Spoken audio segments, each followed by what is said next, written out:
So, G, let me just hit you with this question real quick. Who wins in a film directed by Quentin Tarantino? An entire army of emus or the Australian army? I think we've had a discussion about this before, and I would go with the emus. Yep. I think you can provide some historical background to that, can't you? Definitely. But the thing is, Tarantino likes to twist history to suit his story needs. Although I don't see him having the army defeat the emus, I do think the emus would rise. They'd probably have some sort of leader that's driven by some sort of tyranny to be overthrown by another emu. This sort of remind me of Planet of the Apes. Some would say, yeah. It'd be continent of the emus. Oh. Or it could be country of the emus. Either way. I can see that happening. Well, that's some food for thought. Anyways, this is episode 7 of the Fanema Movie Podcast. Your hosts, E and G, are back in the stew. How you doing, G? I'm doing well. I'm excited to talk about all these topics we got here. Do you have a favorite kind of stew? I'm not really familiar with the stews. Yeah, Stew Pickles, Stew Laurie, Stew Jackman. Oh, we're talking those kind of stews? Well, we were, but it's all right. It's too late. We got too many stories to cover to get into it now. Thanks, man. But we have a full list of topics today. Took last week off, and I am glad that we have come back today. I mean, we got so many things. The toys are back in town. We've got a detective furry creature. We got some maybe serial killers in a doll. We're not sure yet, but his name ain't Chucky anymore. We got some superheroes. We got some AMC Walking Dead stuff. That's right, it's not TV, it's still movies. And we got a special green guy coming back to the swamp.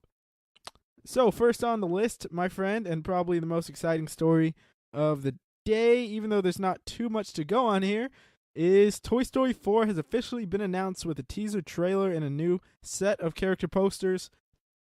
What did you think?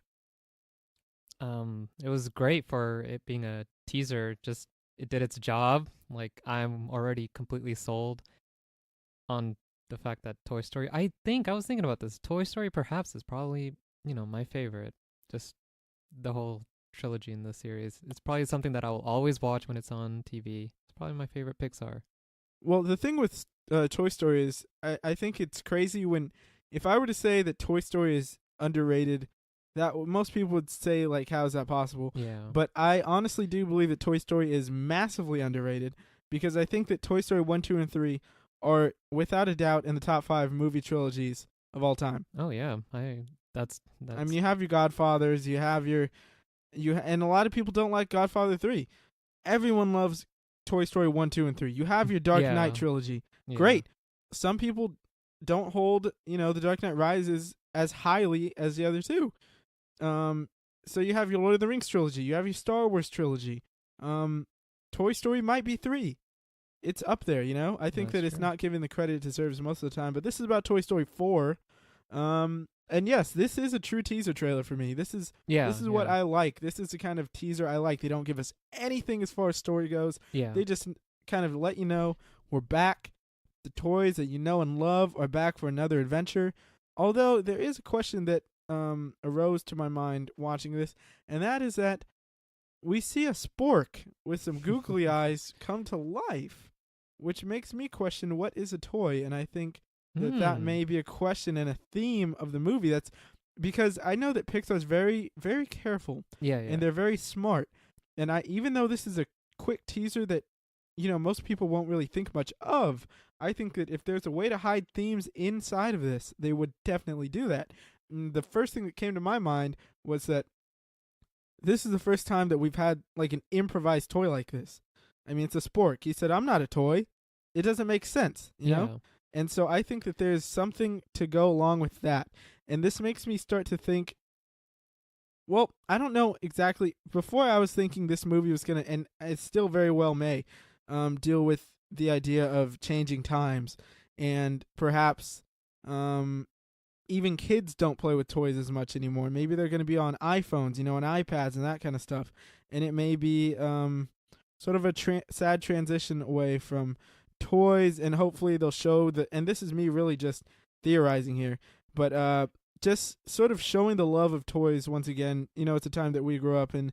Thankfully, we're kind of the last generation of kids that really got to experience things just fully imagination. You know, you didn't have a screen in front of you at all times to sort of cater to basically whatever. You can't just we couldn't just sit and stare at a phone, you know? Yeah. And I hope that that's something that's reignited in this movie. But yeah, what are your thoughts? Yeah, I believe they introduced the character's name as Forky. Forky, yes. Forky, and then we got Bunny. Bunny, yep, new character, Bunny. And then Duck. They released 2 teasers technically. Yeah. I liked them both a lot. Yeah, interesting. But what do you think about the whole fork idea? Do you think that that's a theme that they'll sort of cover? Sort of what is a toy and what makes a toy special and that kind of thing? Yeah, so that's exactly what I was thinking about this, because I'm like, I know, like, Toy Story 3, I love the idea, the theme of, you know, they can go to this daycare, and then the whole idea of, like, you know, there's always this new generation of kids that come in, so they feel as though they've solved that sort of problem of like, oh, okay, kids will always have toys to play with here. Yeah. And then, you know, they made a really good movie off that. But that, when you mentioned that idea about, like, yeah, the fork, and then, you know, it being questioning whether it's a toy or not, like, Pixar, we know, yeah, they're incredibly smart with their storytelling, and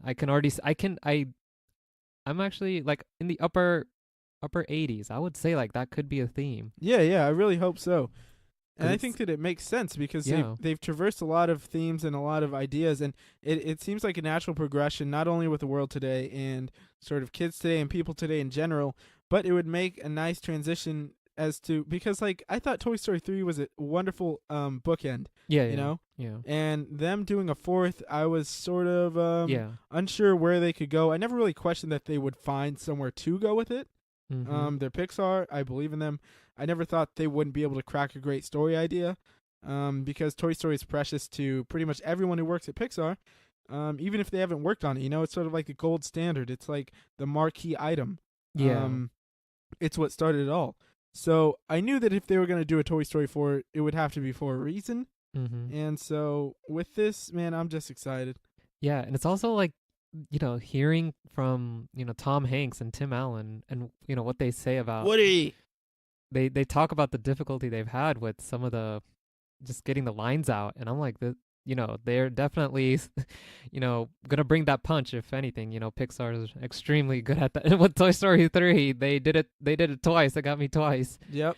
They were not, man. They didn't take it easy on us. Yeah, and that's why I'm ready. I'm so attached. We're like so attached to all these characters. They're just so, you know, amazing, and, you know, seeing Buzz and, you know, I think is a wonderful thing they did as well.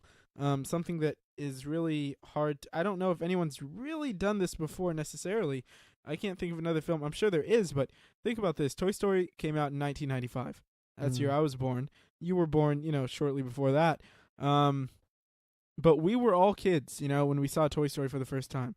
And what I like is that although Toy Story is a movie for multiple generations, you know, I think all generations can enjoy it from a certain point of view. Yeah. But they know that, like, in Toy Story 2, Andy was getting older and all that. Toy Story 3 came, Andy was about the same age as the kids who grew up watching it, the original, for the first time, you know? So it's like we've all gotten to grow up with these toys. Yeah. and it shows, you know?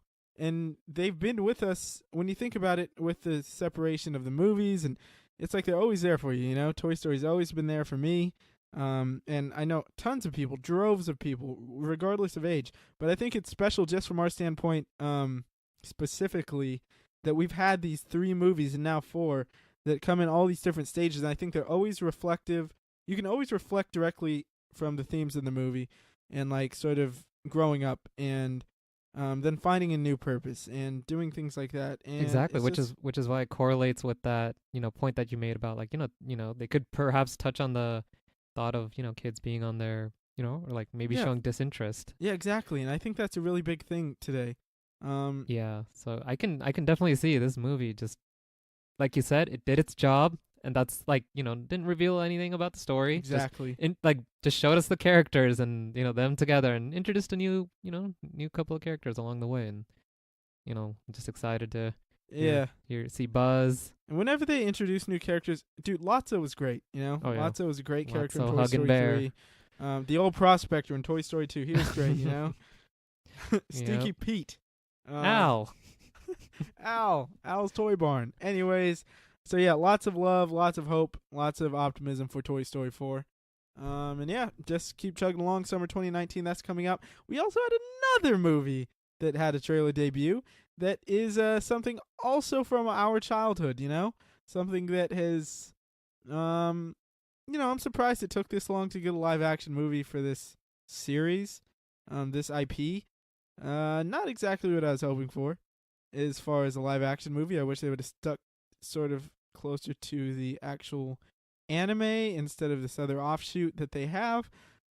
I know it's big in foreign markets and all, and some of the things looked exciting, but the story didn't grab me, and that is Detective Pikachu. There's a new Detective Pikachu trailer and poster released same day as Toy Story. Ryan Reynolds is voicing Pikachu. The man's incredibly funny, and I think it's a smart choice. Although I think myself and the internet in general would have gone for Danny DeVito. What are your thoughts on Detective Pikachu? First off, I'll just give a little thing. I think the story looks pretty basic. Yeah. Pretty paint by numbers here. Yeah. I didn't really feel very attached to the character, and it's just a trailer. The movie in general doesn't look like it's poorly made or anything. It looks pretty high quality. Like they put a pretty good amount of money into it. The world looks intriguing for sure. It's something that I think as kids we all fantasized about, living in this world with Pokemon and getting to see that on the screen was pretty nice. But I don't know, they all look like stuffed animals to me. They don't. I wish the aesthetic of the Pokemon was a bit more realistic maybe. I don't know what exactly I wanted. I wish they would have just done the Ash Ketchum story, to be honest. But we got Detective Pikachu. What are your thoughts? Yeah, I mean, I just, getting done seeing this trailer, what immediately just, we were talking about the main guy, Justice, played by Justice Smith. Yep. And I wasn't particularly enthralled by him. Yeah. I wasn't sold on him. The first thing, maybe I've seen him in other things, but the marquee performance is Jurassic World 2 Fallen Kingdom. Oh, that's where he was. I was like, he's familiar. Yeah, Jurassic World 2. He was the I'm pretty sure that was him, right? I think the computer kid. Yeah. Yeah, I didn't like him in that movie, and I don't know if that's his fault or not. I mean, I would tend to say that I think J.A. Bayona got some pretty good performances out, and he's a great director, actually.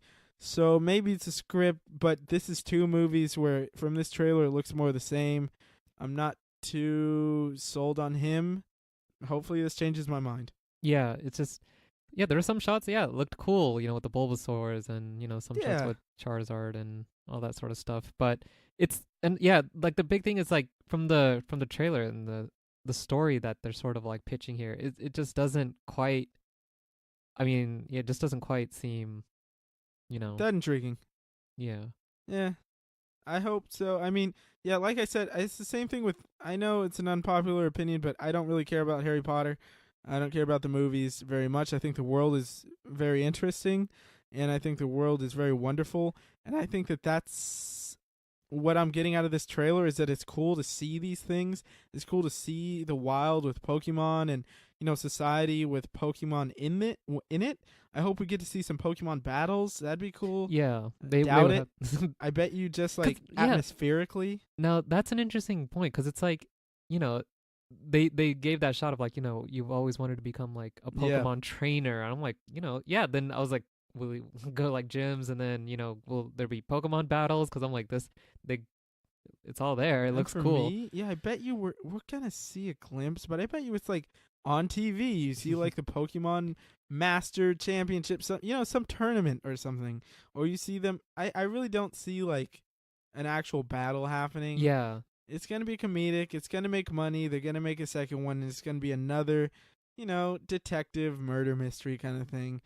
But these this like, gotta find my dad. I've seen it a million times. Yeah. It's like, I don't know.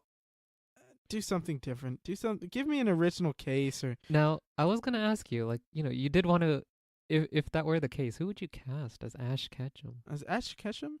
That depends, because when you watch the show, he doesn't look Asian, right? But maybe he is. So Yeah, I don't. Brock. Yeah, Brock. I don't know. See, that's a weird thing. In a lot of anime shows and things, the characters don't necessarily look Asian.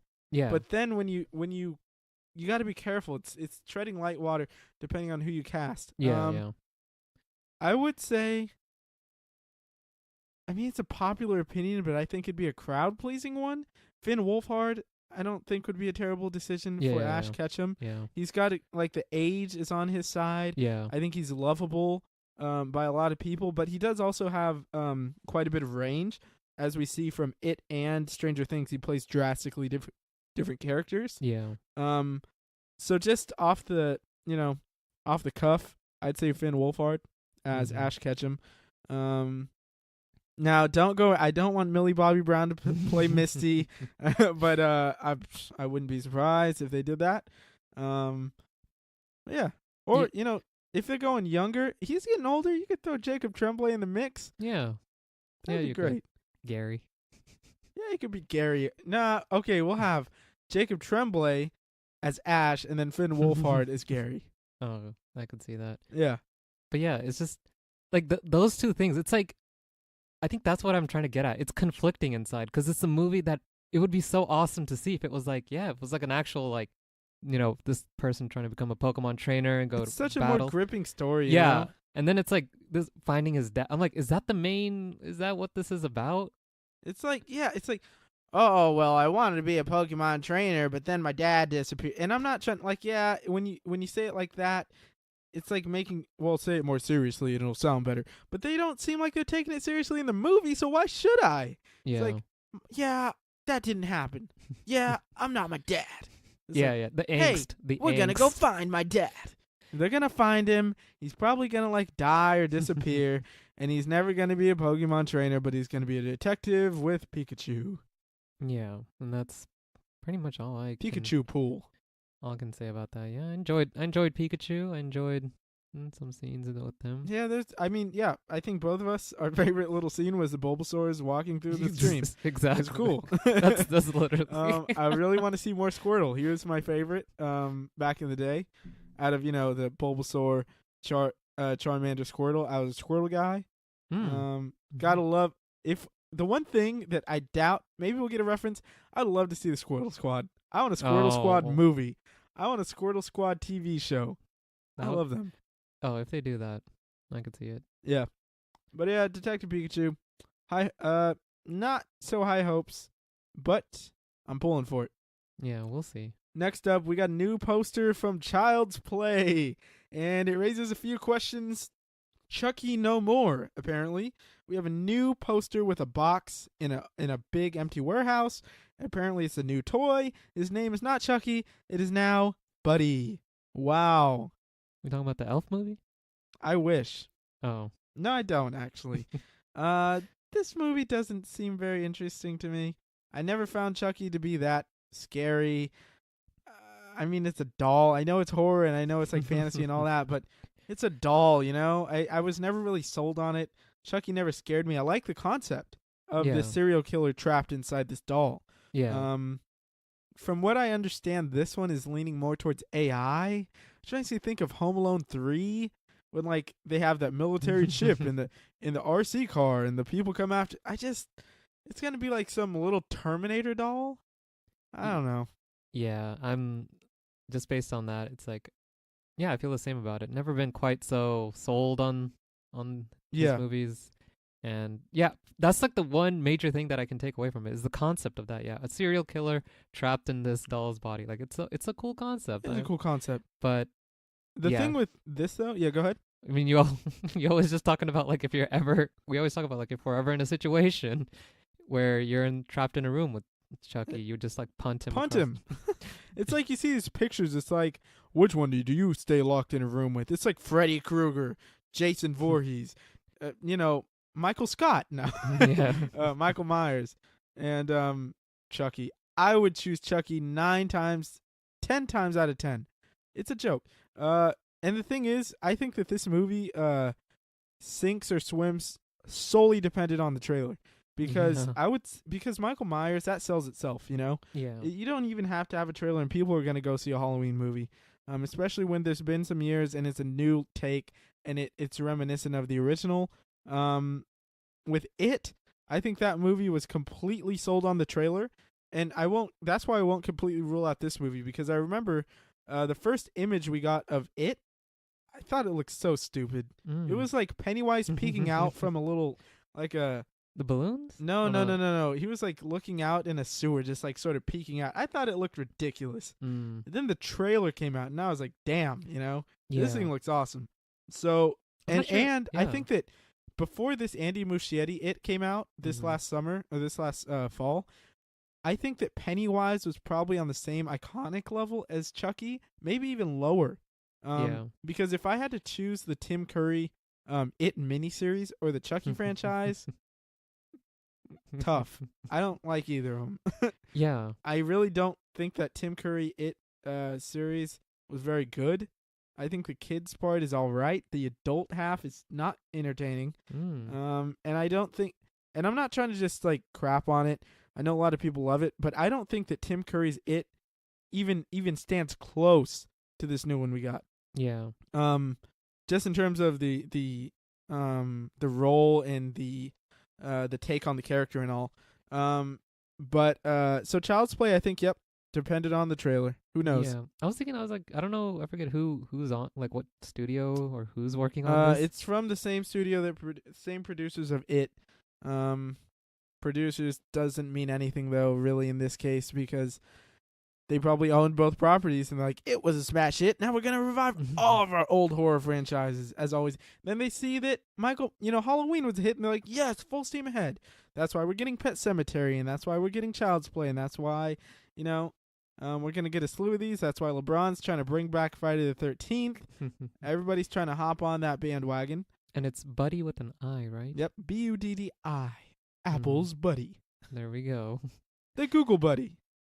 Amazon Buddy. Oh my god. What do you think? Yeah. We'll have to wait and see for a trailer, but right now that image, yeah. Yep. I mean, we haven't seen Buddy really. We see the box. I mean, we saw an image. I forget. It's very polished, very like the same doll, but no scars. Very clean. Wasn't that like the original Chucky? Like it was just red head and yeah, it's like a red. I love the doll. It's a great design. Yeah. This new one looks, I don't know, it doesn't look appealing. And I don't mean that in a good way. It's like the Chucky doll doesn't look appealing, but it's a cool horror icon kind of thing. This guy, we'll see. I don't think he definitely doesn't carry the same weight as Michael Myers or Jason or Freddy. He's a lower tier. I put him in like the Pinhead category, maybe a little above Pinhead.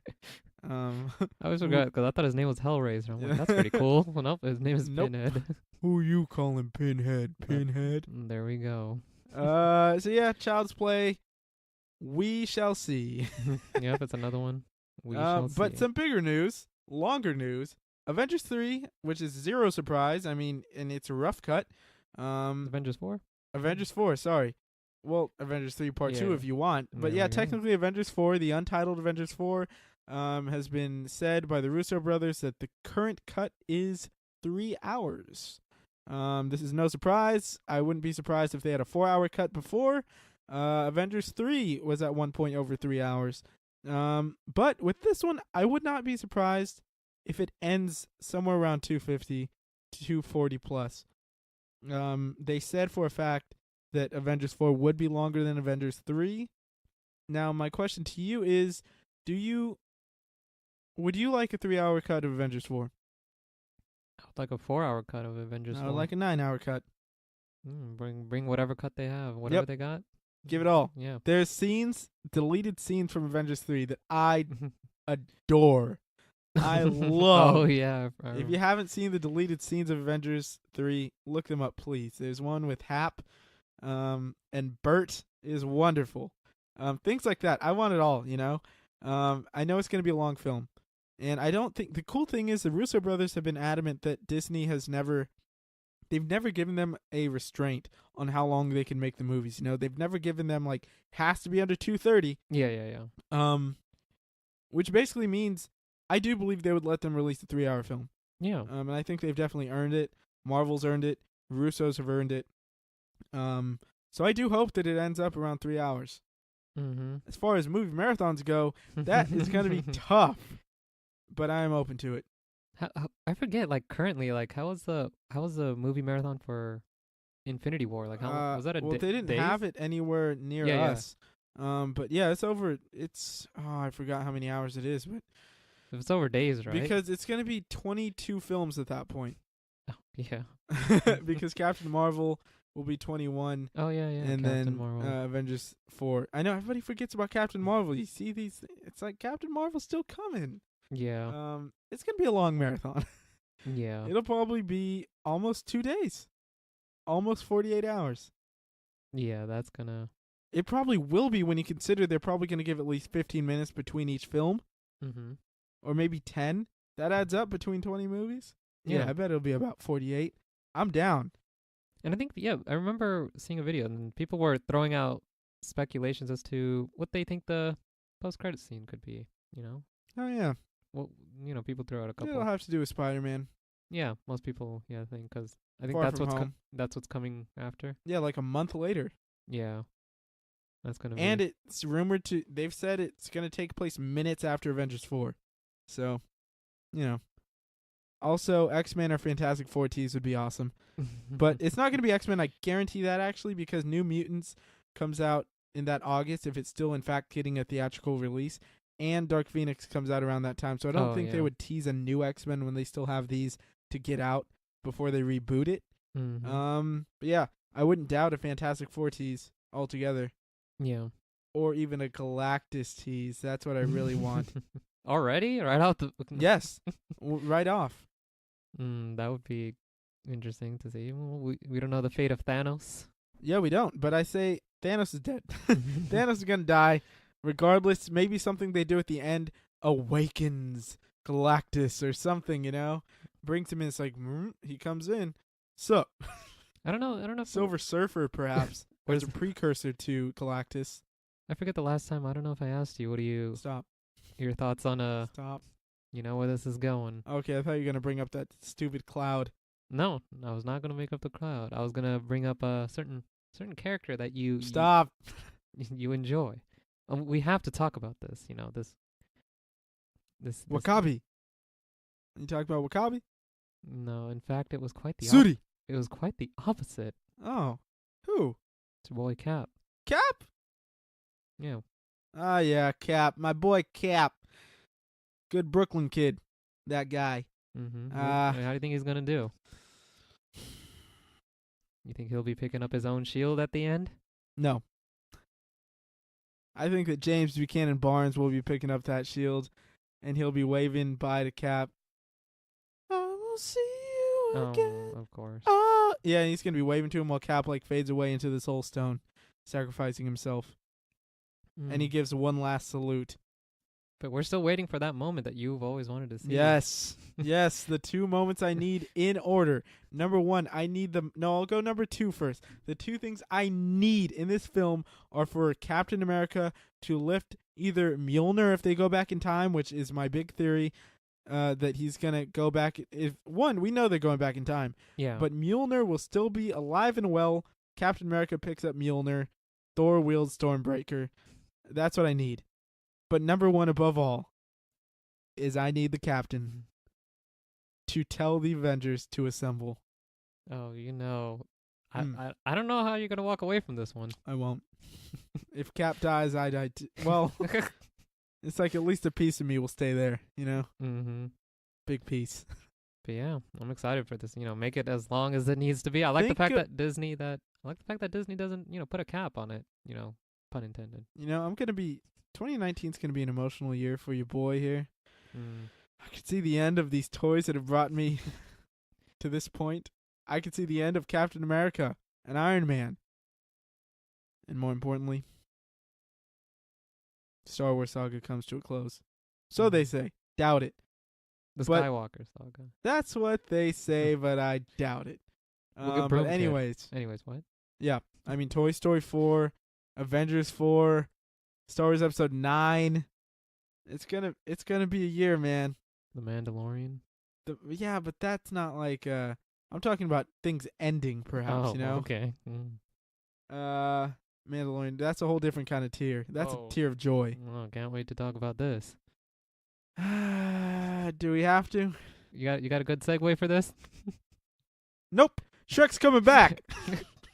Yeah, it's rumored Shrek is getting rebooted. Actually, it's not rumored. It's confirmed. Yes, it is. Shrek is getting rebooted. I have a few questions about it. By the people who are making Minions. Yep. The Minions people. Is it going to be Mike Myers again? Probably not. I bet you it's going to be someone like How could that be? Benedict Cumberbatch. He seems to be voicing everything. That is true, but Donkey will be played by Kevin Hart, and Shrek will be The Rock. why do you have to do this? I'm already telling you right now. Shrek played by Dwayne The Rock Johnson. Donkey by Kevin Hart. Fiona. Tiffany Haddish. I hope not. Fiona by Tiffany Haddish. Yep, you heard it here. And Lord Farquaad, Peter Dinklage. That's. Peter I'm just saying. Dinklage. Do you think Man. we'll even have Farquaad back? Wait, what happened to him? I'm just saying it's a reboot. Not. Oh, no, didn't he? Do you think they're gonna have the same story, more or less? That's my question for you. You think they're gonna bring back the onion I hope so. and the layers? We need layers. Yeah. Good film has layers. Yeah, I don't really know what to say about this one. It's just, And they also said they're rebooting Puss in Boots in a Oh solo yeah, film. yeah, they are. That's odd. I find that pretty odd. Yeah, 'cause I'm like, you saw the Shrek movies in theaters? No, God no.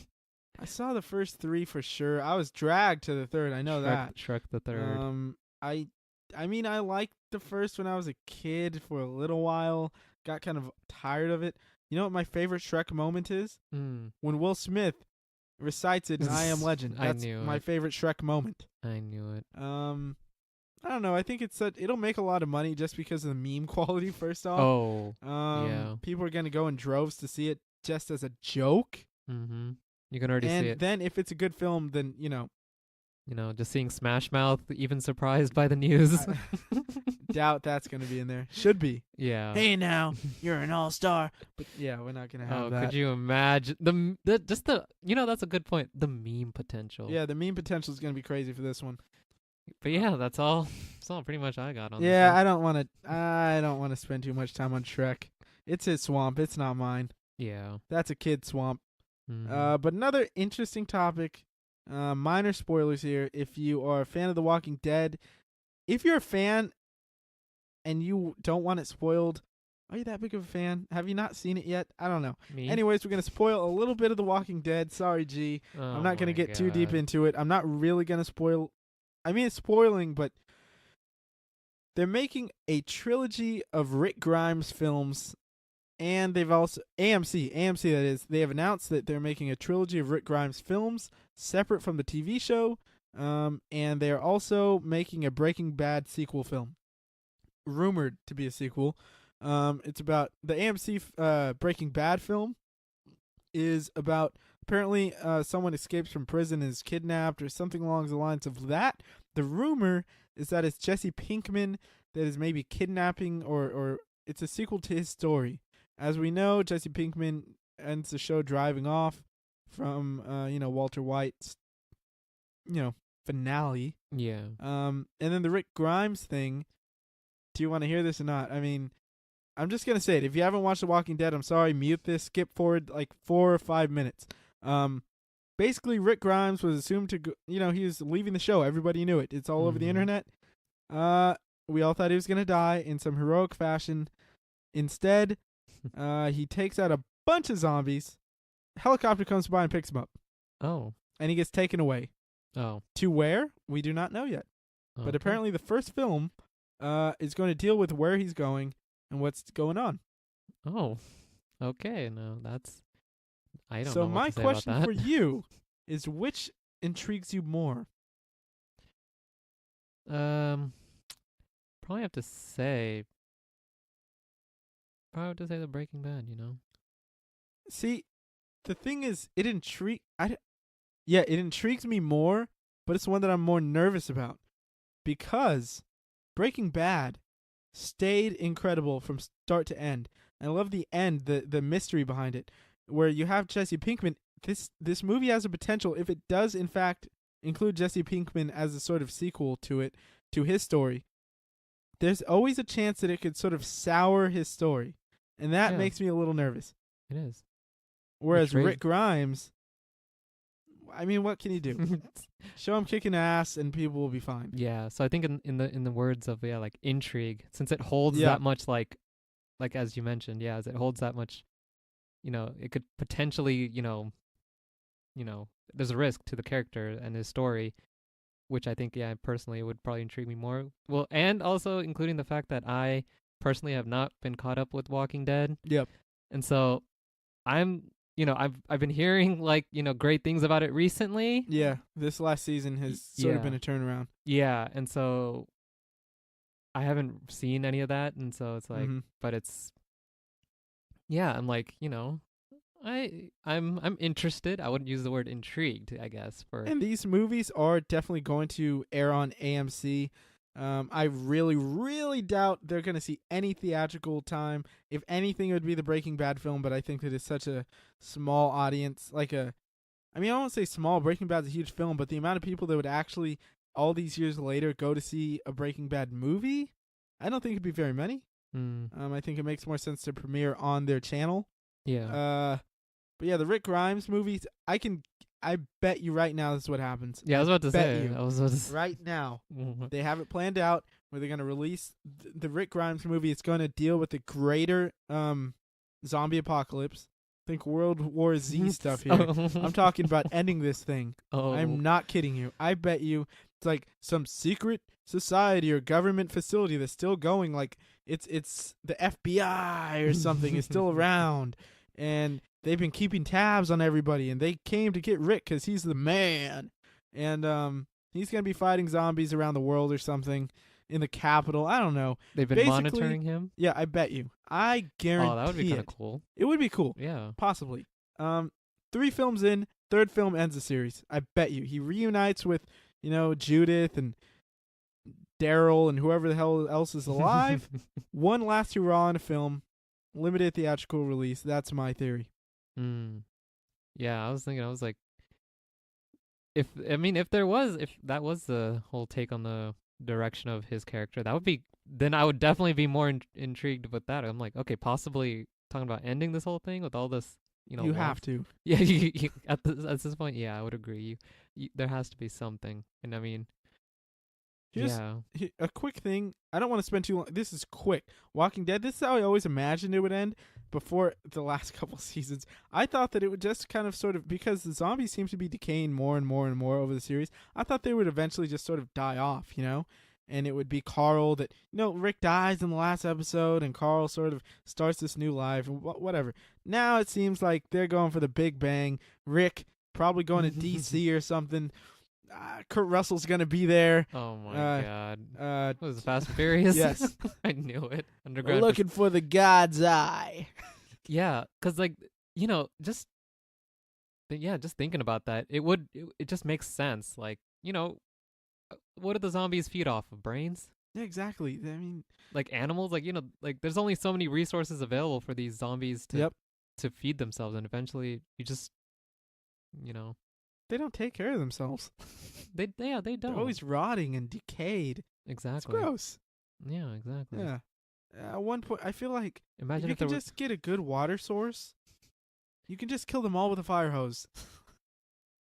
Pretty much, yeah. Yeah. But, oh man, if that is, what do you think? If you wanted to go a little bit deeper and speculate in the sense of how would they take these zombies out? Just a giant chemical thing? Yeah, probably. Maybe there's a hive mind they're all connected to. Oh, yeah. I was wondering if they were going to expand on the whole just zombie. Guarantee they will in the movies. Yeah, like how. And this movie has already started production. Yeah, and I forgot about the Fear. That's still going. Fear the Walking Dead. Yeah, it's still going. Wasn't that about how it first started? Well, I forget what it was all about. Different. I mean, we saw how it first started in the South, basically. But this Yeah. one, Fear the Walking Dead, takes place in Los Angeles. Yeah, yeah. They get on a boat. Yeah. Oh, okay. I just know that the next season they're probably going to collide with Fear the Walking Dead and the normal Walking Dead. Then, 2 movies later, Rick Grimes going to come back in the third film. Big bang. Boom. We're done. Is Carol still doing her thing? Yeah. Okay. Anyways, yeah, I'm done with that. We're closing in to the end of the show. We saw a movie recently that I think is going to be tragically underseen, and that is Overlord. Overlord, produced by J.J. Abrams, one of my favorite people in the industry. Absolutely, it is a wonderful film. It's a blunderbuss of genre. It's horror. It's action. It's war. It's thriller. It's so much put into one, and I think the best word to describe it is just awesome. Yeah. We got the pleasure of watching it in IMAX, which was a wonderful decision. From the opening sequence, you can tell that it's a great decision to see in IMAX. You feel, they're flying in a plane. It just feels so real. It feels like Dunkirk almost. Yeah, you feel the engine. You feel like you're there with them. Yeah, extremely thrilling. And I think that this movie, I don't know what the production budget on it was, but I'm just glad this was made.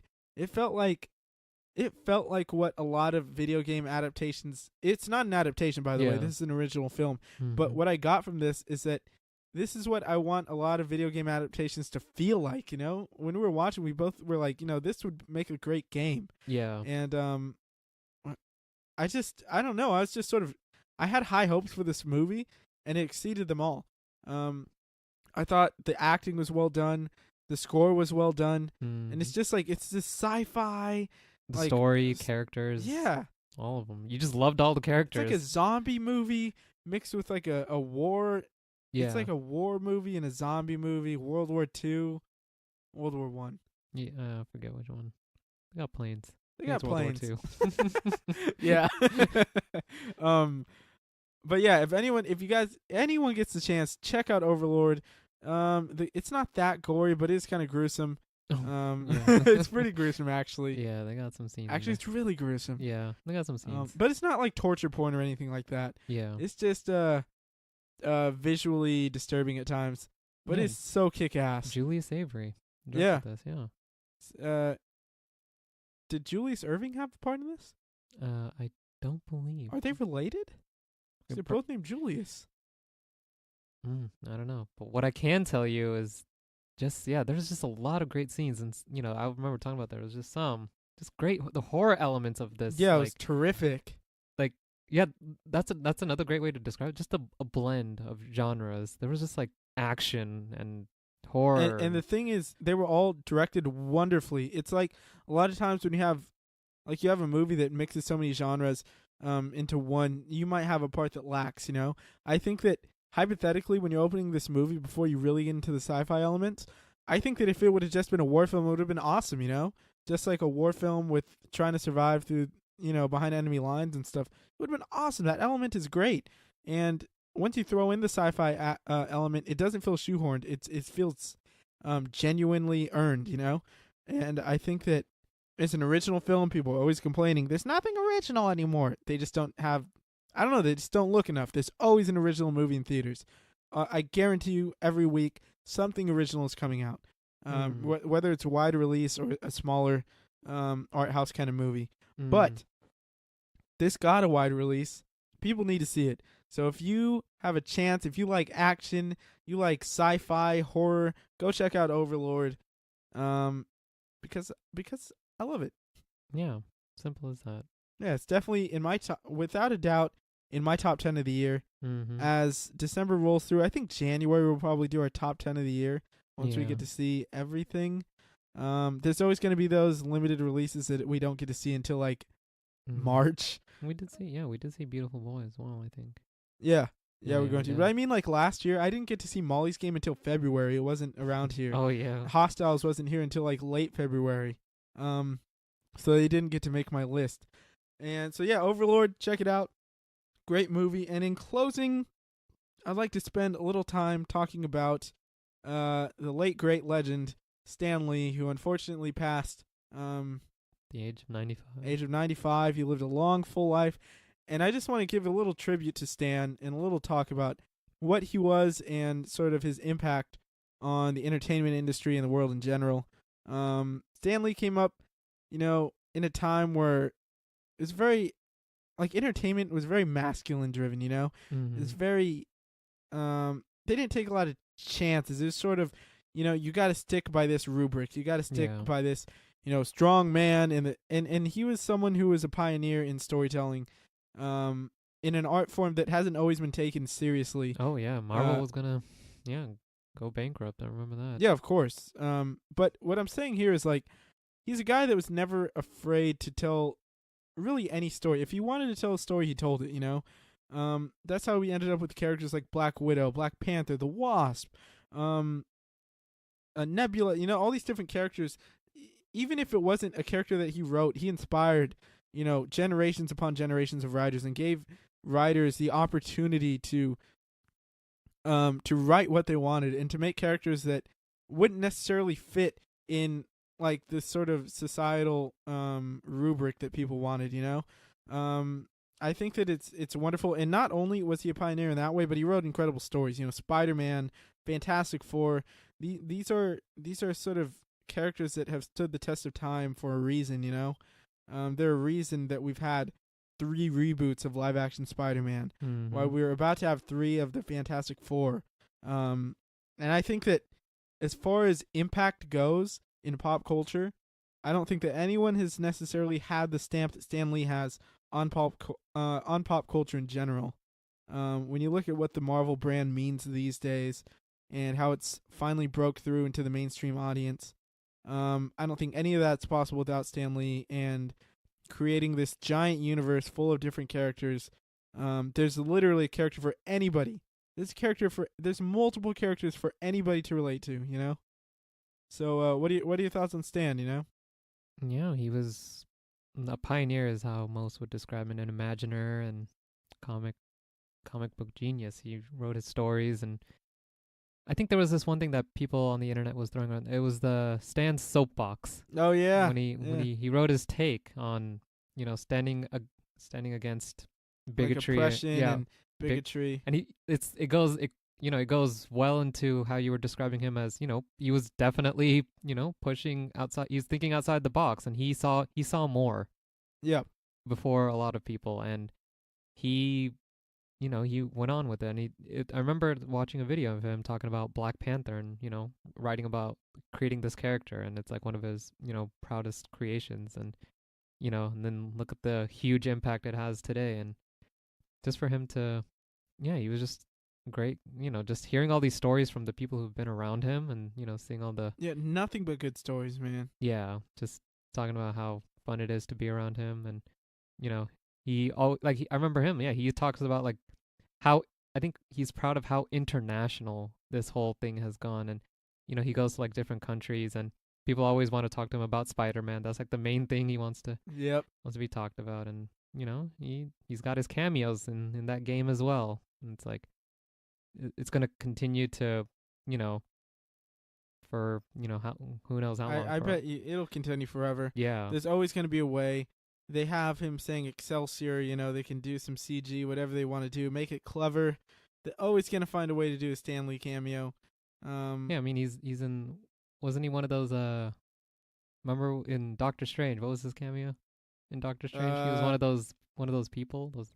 Oh, that was in Guardians too. Oh, Guardians, yeah. He was with the Watchers. Yeah. But yeah, Stan Lee, I think that, his impact is insane.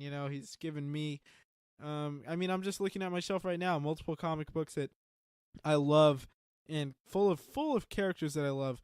And, the entire MCU is one of my favorite things in entertainment history. None of that's possible without Stan Lee. And yeah, he's just, a man ahead of his time, and he lived a long, full life. And, just want to give a big thank you to Stan Lee. It's been a tough year or so for comics. We've lost some people that, we've lost Steve Ditko. That was big. Stan Lee, and not to mention someone who's sort of driven my fandom into a new I haven't gotten to touch on this one, but John Schnepp from Collider, and he did a lot of things. He's the biggest nerd I've ever seen. and he sort of propelled my nerd fandom to a whole new level, getting to watch him.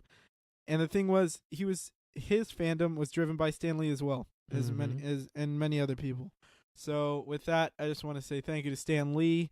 And yeah, I guess we shall celebrate his life through all of the things that he gave us, and hopefully they can continue to honor him through film and through future comic books, storytelling, and, just being progressive. So with that is going to be the end of this podcast, and we will see you next time.